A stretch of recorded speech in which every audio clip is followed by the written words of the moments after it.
నమస్తే, welcome to editor analysis. బలూచిస్తాన్లో స్వాతంత్ర ఉద్యమం మరింత ఉద్రిక్తం. బిఎల్ఏ పాక్ సైన్యం మధ్య ఘర్షణలు తీవ్రం. భారత్ మద్దతుపై పాక్ పదే పదే ఆరోపణలు. బలూచ్ విషయంలో భారత్ వ్యూహం ఏంటి? 1971 బంగ్లాదేశ్ మోడల్ మళ్ళీ రిపీట్ అవుతుందా? భారత్ ఆర్మీ బలూచ్కు అండగా దిగుతుందా? అజిత్ దోవల్ వ్యూహాలపై సోషల్ మీడియాలో చర్చ. బలూచిస్తాన్ ఆల్రెడీ స్వాతంత్రం ప్రకటించుకుంది. అయితే పాకిస్తాన్ సైన్యం మాత్రం ఇంకా బలూచ్లో దాడులు చేస్తుంది. అయితే బలూచ్కి సాయం చేసేందుకు భారత్ వ్యూహాత్మకంగా రంగంలోకి దిగినట్లు ప్రచారం జరుగుతుంది. గతంలో బంగ్లాదేశ్కు స్వాతంత్రం ఇప్పించేందుకు భారత్ ఆర్మీ పాకిస్తాన్ ఆర్మీ మీద పోరాటం చేసింది. బంగ్లాదేశ్కి మోక్షాన్ని కల్పించింది. అదే తరహాలో ఇప్పుడు బలూచిస్తాన్కు మద్దతుగా, బలూచిస్తాన్ ఆర్మీకి మద్దతుగా భారత్ ఆర్మీ రంగంలోకి దిగబోతుందా అన్న చర్చ సోషల్ మీడియాలో ఊపందుకుంది.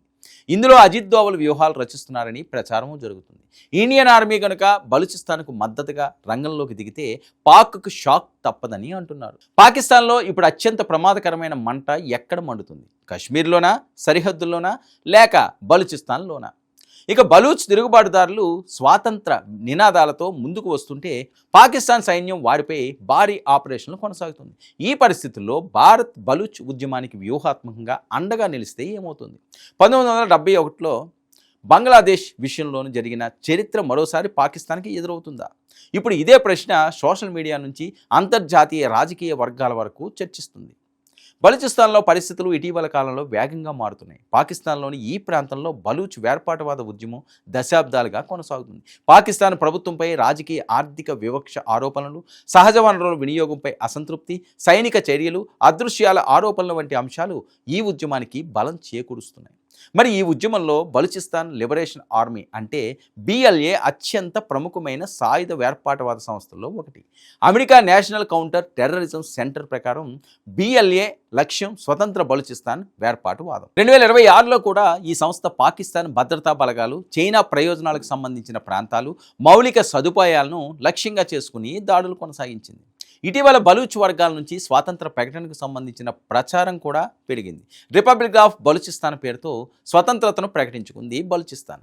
అయితే బలూచిస్తాన్లో పరిస్థితి మాత్రం చాలా తీవ్రంగా ఉంది. జూలై 2026లో వరుస దాడులు అనంతరం పాకిస్తాన్ సైన్యం చేపట్టిన ఆపరేషన్లో భారీగా ప్రాణ నష్టం జరిగినట్లు పాకిస్తాన్ అధికారులు వెల్లడించారు. జూలై 5 నుంచి జరిగిన దాడులు ఆపరేషన్లో భద్రతా సిబ్బంది, పోలీసులు, పౌరులు మరణించినట్లు పాకిస్తాన్ సైన్యం తెలిపింది. అనంతరం వందలాది కిలోమీటర్ల పరిధిలో భద్రతా ఆపరేషన్లు కొనసాగాయి. ఆగస్టు 12న కూడా బలూచిస్తాన్లో పాకిస్తాన్ భద్రతా బలగాలు ఆపరేషన్ నిర్వహించి 10 మంది మిలిటెంట్లను హతమార్చినట్లు పాకిస్తాన్ తెలిపింది. ఈ ప్రాంతంలో హింస ఎంత తీవ్రంగా ఉందో దీనిని బట్టి అర్థం చేసుకోవచ్చు. అదే సమయంలో పాకిస్తాన్ అధికారులు బలూచ్ వేర్పాటువాద గ్రూపులకు భారత్ మద్దతు ఇస్తుందని ఆరోపిస్తున్నారు. భారత్ మాత్రం ఇలాంటి ఆరోపణలను అంగీకరించలేదు. ఇక్కడే భారత వ్యూహంపై అసలు చర్చ మొదలవుతుంది. భారత్ నిజంగా బలూచిస్తాన్లోకి నేరుగా సైన్యాన్ని పంపుతుందా అని ఇంకోవైపు సోషల్ మీడియాలో చర్చ మొదలైంది. 1971లో తూర్పు పాకిస్తాన్లో అంటే ఇప్పటి బంగ్లాదేశ్లో పరిస్థితులు పూర్తిగా మారిపోయాయి. పాకిస్తాన్ సైన్యం, బెంగాలీ జాతీయవాదుల మధ్య ఘర్షణ తీవ్రతరమైంది. లక్షలాది మంది శరణార్థులు భారత్లోకి వచ్చారు. చివరకు భారత్ ప్రత్యక్షంగా యుద్ధంలోకి ప్రవేశించింది. భారత సైన్యం, ముక్తి పహానీ కలిసి పోరాటంతో పాకిస్తాన్ సైన్యం ఓడిపోయింది. ఆ తర్వాత బంగ్లాదేశ్ స్వతంత్ర దేశంగా అవతరించింది. నాడు బంగ్లాదేశ్కు సాయం చేసినట్లే నేడు బలూచిస్తాన్కు కూడా ఇండియన్ ఆర్మీ సాయం చేస్తే పరిస్థితి పాకిస్తాన్ మళ్ళీ ముక్కలవడం ఖాయమా? ఇప్పుడు సోషల్ మీడియాలో జరుగుతున్న చర్చ ఇదే. భారత్ నేరుగా బలూచిస్తాన్లోకి సైన్యాన్ని పంపితే అది కేవలం భారత్ పాకిస్తాన్ యుద్ధంగా ఉండదు. అది మొత్తం ప్రాంతీయ భద్రతా సమీకరణాలు మార్చే పరిణామంగా మారుతుంది. మొదటి ప్రభావం చైనాపై పడుతుంది. ఎందుకంటే బలూచిస్తాన్లో గ్వాదర్ పోర్టు ఉంది. చైనా పాకిస్తాన్ ఎకనామిక్ కారిడార్ అంటే సిపెక్లో గ్వాదర్కు అత్యంత కీలకమైన స్థానం ఉంది. బలూచిస్తాన్లో అస్థిరత పెరిగితే చైనా పెట్టుబడులు, మౌలిక సదుపాయాలు, రవాణా మార్గాలు, గ్వాదర్ పోర్ట్ భద్రత అన్నీ ప్రభావితం అవుతాయి. ఇప్పటికే బిఎల్ఏ చైనా పౌరులు చైనా ప్రాజెక్టును లక్ష్యంగా చేసుకున్న దాడులకు పాల్పడినట్లు America national counter terrorism centre పేర్కొంటుంది. అంటే బలూచిస్తాన్ సమస్య కేవలం పాకిస్తాన్ అంతర్గత సమస్యగా ఉండటం లేదు, చైనా ప్రయోజనాలు కూడా ఇందులో కలుస్తున్నాయి.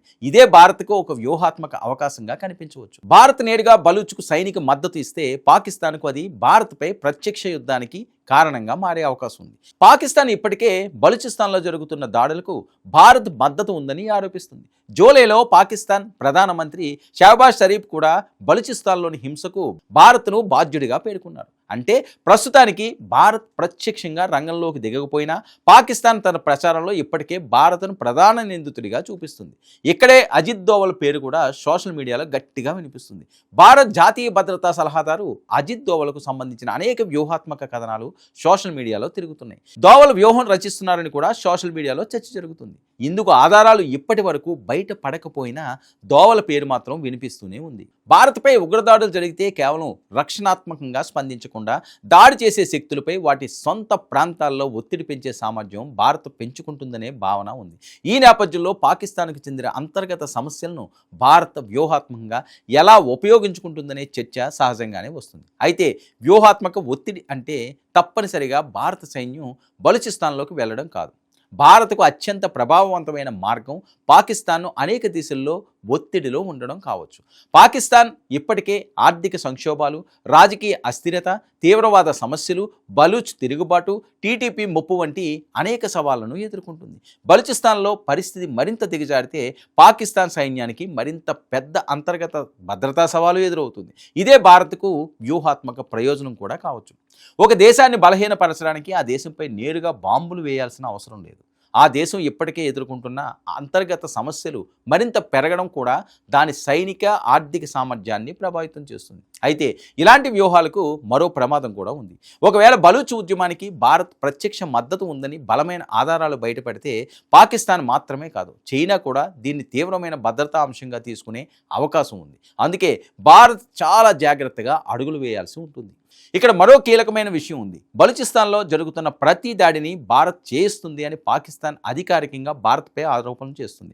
ఉదాహరణకు జూన్ 2026లో పాకిస్తాన్ విదేశాంగ శాఖ బలూచిస్తాన్లో భారత ప్రమేయం ఉందని అంతర్జాతీయ వేదికలపై ఆధారాలు సమర్పిస్తామని చెప్పింది. అంటే పాకిస్తాన్కు ఒక క్లిష్టమైన పరిస్థితి ఎదురవుతుంది. ఒకవైపు బలూచ్ తిరుగుబాటును అణచివేయడానికి సైన్యాన్ని పంపాలి, మరోవైపు భారత్తో సరిహద్దు భద్రతను చూసుకోవాలి, ఆఫ్ఘనిస్తాన్ వైపు నుంచి వచ్చే ముప్పును ఎదుర్కోవాలి, చైనా ప్రాజెక్టులకు భద్రత కల్పించాలి. ఇవన్నీ ఒకేసారి చేయాల్సి వస్తే పాకిస్తాన్ సైన్యంపై తీవ్ర ఒత్తిడి పెరుగుతుంది. ఇదే పరిస్థితి కొనసాగితే బలూచిస్తాన్ పాకిస్తాన్కు రెండో ఫ్రంట్గా మారే ప్రమాదం ఉంది. కశ్మీర్ విషయంలో పాకిస్తాన్ దశాబ్దాలుగా భారత్పై ఒత్తిడి తెచ్చే ప్రయత్నం చేస్తుంది. కానీ ఇప్పుడు బలూచిస్తాన్ సమస్య అంతర్జాతీయ చర్చలోకి వస్తే పాకిస్తాన్ కూడా తన అంతర్గత రాజకీయ సమస్యలపై ప్రశ్నలు ఎదుర్కోవాల్సి వస్తుంది. ఇదే వ్యూహాత్మక సమీకరణలో భారత్కు ఆసక్తికరమైన అంశం. కానీ భారత్కు కూడా పరిమితులు ఉన్నాయి. అంతర్జాతీయ చట్టం, ప్రాంతీయ స్థిరత్వం, చైనా ప్రతిస్పందన, ఇరాన్ వైఖరి, అమెరికా సహా ఇతర దేశాల స్పందన, ఇవన్నీ పరిగణలోకి తీసుకోవాల్సి ఉంటుంది. అందుకే బంగ్లాదేశ్ మోడల్ను బలూచిస్తాన్పై నేరుగా అమలు చేయడం ప్రస్తుతం చాలా కష్టమైన పని. అయితే ఎంతటి కష్టమైన పనిని అయినా తేలిగ్గా పూర్తి చేయగల సమర్థుడు అజిత్ దోవల్ అంటున్నారు. అజిత్ దోవల్ రంగంలోకి దిగితే బలూచిస్తాన్కు పాకిస్తాన్ నుంచి విముక్తి దక్కడం పెద్ద కష్టం కాదని సోషల్ మీడియాలో చర్చ జరుగుతుంది. బంగ్లాదేశ్లో 1971లో జరిగినట్లుగా ఒకరోజు భారత సైన్యం బలూచిస్తాన్ సరిహద్దులు దాటి తిరుగుబాటుదారులతో కలిసి పాకిస్తాన్ సైన్యంపై యుద్ధం చేసే పరిస్థితి వస్తుందా? లేక భారత్ మరో రకమైన వ్యూహాన్ని ఎంచుకుని పాకిస్తాన్ సైన్యాన్ని ప్రత్యక్షంగా ఎదుర్కోకుండా బలూచిస్తాన్ సమస్యను దౌత్యపరంగా వ్యూహాత్మకంగా ఉపయోగించుకుంటుందా? అజిత్ దోవల్ పేరుతో సోషల్ మీడియాలో వినిపిస్తున్న కథనాలు నిజమైన ఆపరేషన్కు సంకేతాలా, లేక పాకిస్తాన్పై భారత్ వ్యూహం గురించి జరుగుతున్న ఊహాగానాల? బలూచిస్తాన్ స్వాతంత్ర ఉద్యమం నిజంగా పాకిస్తాన్ భౌగోళిక సమగ్రతకు అతిపెద్ద సవాలుగా మారుతుందా? BLA ప్రభావం పెరిగితే చైనా, గ్వాదర్, సిపేక్ ప్రయోజనాలను ఎలా కాపాడుకుంటుంది? పాకిస్తాన్ ఒకేసారి భారత్, బలూచ్ తిరుగుబాటు, ఆఫ్ఘన్ సరిహద్దు ముప్పులను ఎదుర్కోగలదా? ఈ ప్రశ్నలకు సమాధానం రావాల్సి ఉంది. చూద్దాం మరి పాకిస్తాన్ ఎలాంటి పరిస్థితుల్లో ప్రస్తుతం ఉందో, రానున్న రోజుల్లో ఎలా ఉండబోతుందో అన్నది. ఇది ఈనాటి editorial analysis. Stay tune to 99 news.